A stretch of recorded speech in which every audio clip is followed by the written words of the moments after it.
Welcome to another episode of What's a Skewp podcast. I'm your host, SkewpzGotcha, aka Dre. Be sure to like and subscribe and hit that bell.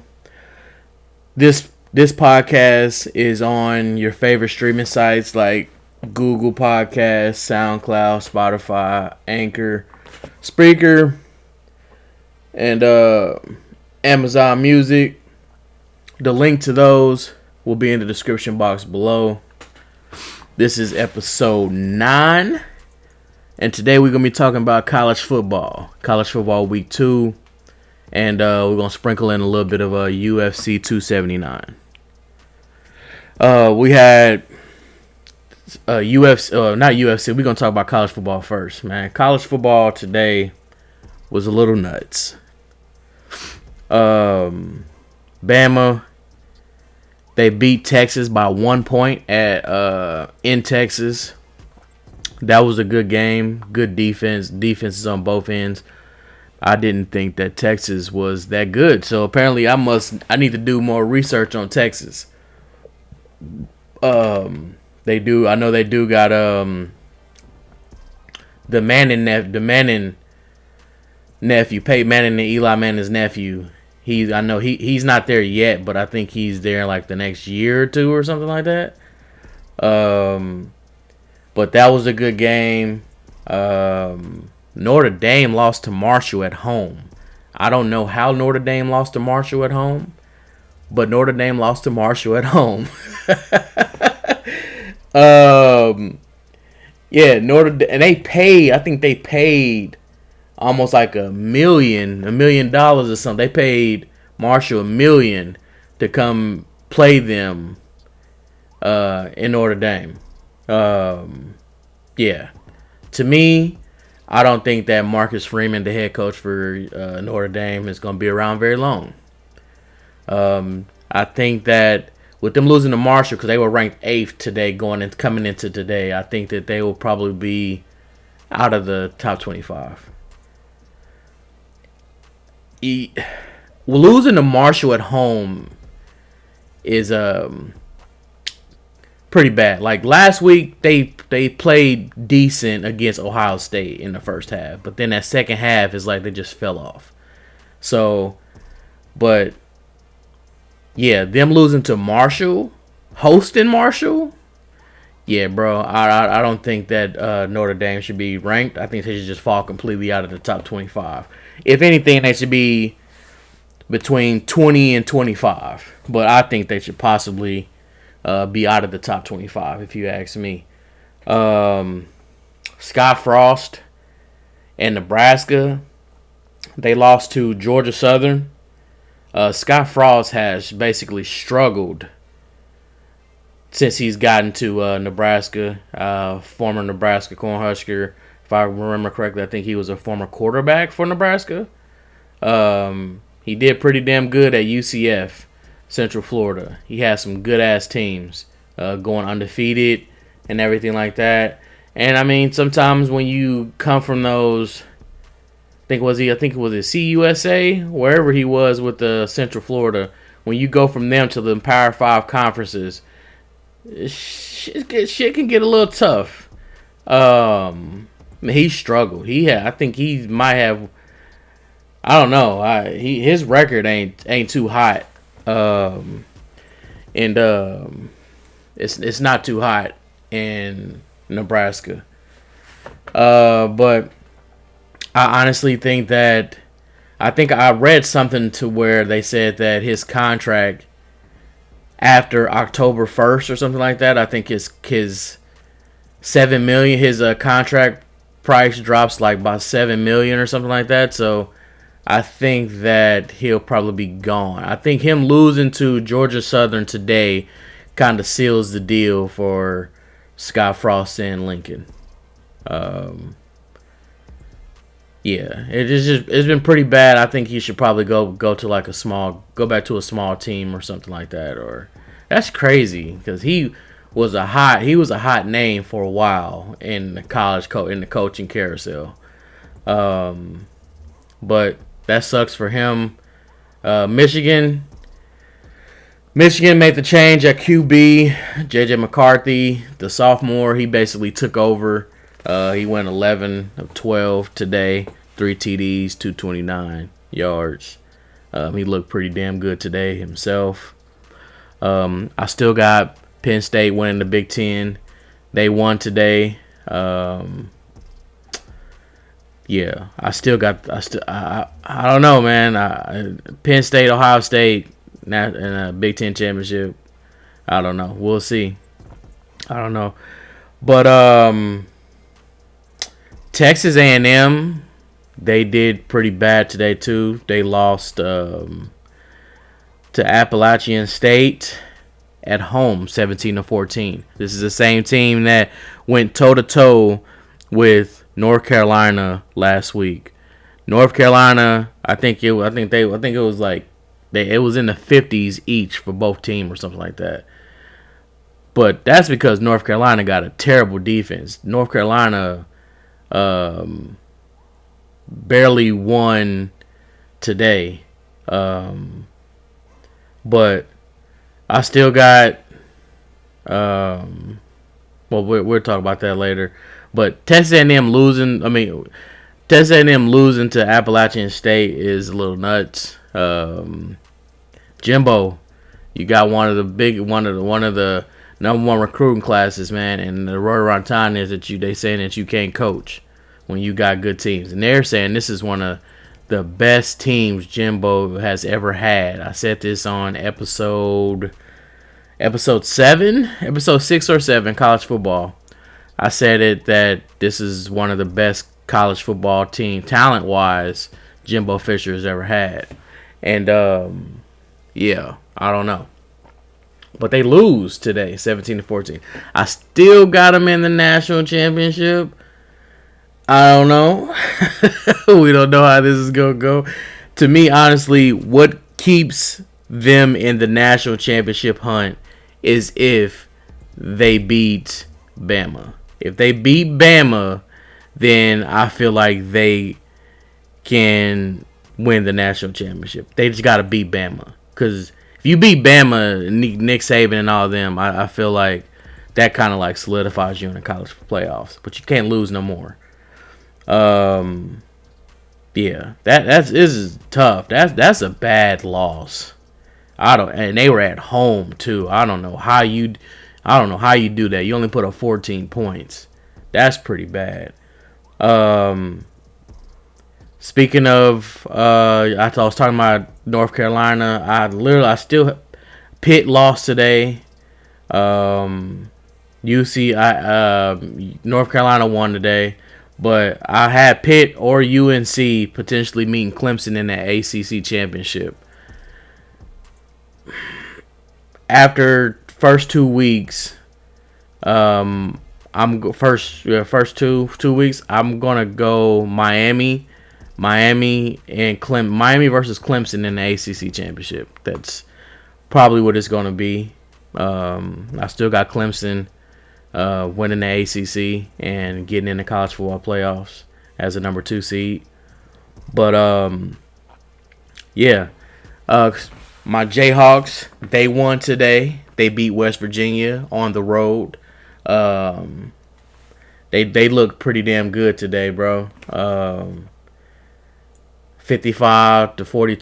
Jalen Daniels is nice, the quarterback. He nice. He went 18-29, 219 yards, 3 TDs, and he rushed for 85 yards. They got Houston next week, the future Big 12 team that's going to be coming. But I think that they could possibly get Houston as well. It's on the road, but Houston just lost to Texas Tech by 3 today. So, crazy week of college football. Like I said, my Jayhawks are 2-0. They're 2-0 for the first time since 2011. Lance, he's on to something. And I believe in Lance, like no lie. I think he got my boys on the right path. He got them on the right track. So shout out to Lance. I think it's Leapold or something. Whatever his last name is. No disrespect or anything like that, but shout out to him My Jayhearts are 2-0, baby, and they looking to go 3-0.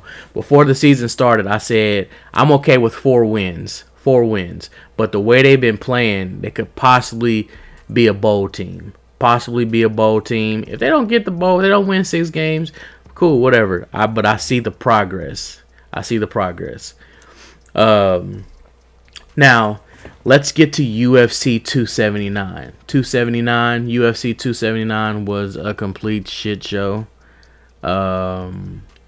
Leading up to it any damn way, because it was originally supposed to be Nate Diaz versus Chimaev Kamazar, whatever his damn last name is, but I honestly think that this all led up to, I think this was Dana White. I think this had to be Dana. The way this all happened, I feel like sales and stuff like that were probably low for Nate Diaz, and they wanted Nate Diaz to go out with a bang. Nate Diaz against Chimaev in the main event probably wouldn't have ended well for Nate. Nate probably would have went to sleep. And Nate's my dog, man, but I feel like that was a bad matchup. But they ended up switching stuff, and after quote unquote supposed fights in the back, and Chimaev missing weight. He missed weight by 8.5 or something like that pounds or some shit. But I think that was a plan all along. You can just tell by the way he walked up to the scale, and it was just like, I don't care, because I know that I'm fighting at a catch weight of 180 on Saturday. So he said that people were calling him to tell him to stop trying to cut weight and all this like that. I feel like that was to save this card. I feel like the numbers weren't good, and I feel like in order to get people to talk about this card, UFC 279, you create a fiasco. Like they said that Chimaev and Kevin Holland fought in the back room and then ended up getting into it with Nate Diaz's team or whatever. But that's just great marketing by Dana White, because that made people want to watch the fight even more. Chimaev ended up fighting Kevin Holland, ended up submitting him in the first round. We pretty much all knew that. Kevin Holland even knew it. They asked him yesterday. Joe Rogan asked him yesterday, was like, do you feel like this is a better matchup for him? And he honestly answered, and he said, fuck no. That's literally the words that came out of his mouth. He said, fuck no. But, or hell no, one of the two. But, I knew it, but before the fight even happened, I basically tweeted and wrote in my group chat, I'll be surprised if Kevin Holland isn't asleep by round 3. But he got him out of there in the first round. Diaz versus Ferguson. That was a cool fight. I feel like it was probably 5 years too late. Probably. I feel like 5 years ago, this fight would probably have been a big seller. You could have headlined, you could have pay-per-viewed that, and that probably would have did numbers, because Ferguson was at the top of his game. Nate Diaz, that was around the time he was battling Conor and stuff like that. So it could be about 5 to 6 years a little too late for this fight, but Diaz got it done. He submitted Ferguson in the 4th round with the guillotine. A good way for Nate Diaz to go out. I feel like if he would have fought, if the original fight had happened, Nate Diaz wouldn't have got a dub. So, and then with him winning, that it sets up him potentially. I feel like this is what's going to happen. Jake Paul is going to fight Anderson Silva. Jake Paul is going to beat Anderson Silva. He's going to knock Anderson Silva out. Jake Paul is going to end up fighting Nate Diaz probably spring of 2023. And then I think Nate Diaz might end up beating Jake Paul. After Nate Diaz beats Jake Paul, then you set up the fight of Nate Diaz versus Conor McGregor for the trilogy. And I don't think that the trilogy will be in the UFC. I think the trilogy will be in a boxing ring. And then after Conor McGregor versus Nate Diaz in a boxing ring happens, and I think they'll probably flirt again with the Conor McGregor versus Floyd Mayweather, and then you'll do the rematch with Nate Diaz versus Jake Paul. That's what I think is going to happen. I wouldn't be surprised if this stuff happens, but Nate Diaz most definitely will be in a boxing ring probably next year. Granted, he just started his own fighting company or whatever, but I feel like he gonna be boxing. And then he's going to come back and fight. But he says he's going to come back to UFC to fight for a belt.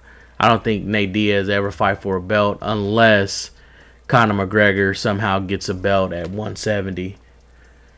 But I don't think that's going to happen either.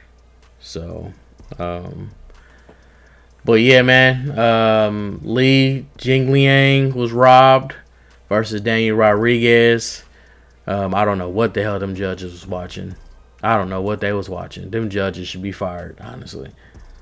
But yeah, man, it was a crazy Saturday as far as the sports go. Some upsets. A lot of crazy things happened via the UFC. It led up to 279 and stuff. Yeah, a lot of upsets when they came to college. Right now, I think Baylor and BYU are in overtime right now. So, Ben, I think Baylor's at home against BYU. I think Baylor's ranked 9th, maybe, and BYU's ranked 20th. So, we're going to see the outcome of that. We're going to see how that goes. But, yeah, man, I just wanted to get on here and just chop it up with you guys and talk about UFC and some college football week 2 games. Not every game, but just some, Keep it simple. Keep it short and sweet with you guys. Yeah, man. But it's your boy SkewpzGotcha. Be sure to like and subscribe. Hit that bell. Subscribe on Anchor, Spotify, SoundCloud, Spreaker, Google Podcasts, Amazon Music. Like I said, share it with your mama. Share it with your daddy. Share it with your kids' friends, co-workers, church members, etc. But yeah, man, be sure to like and subscribe and hit that bell. It's your boy SkewpzGotcha, and I'm gone.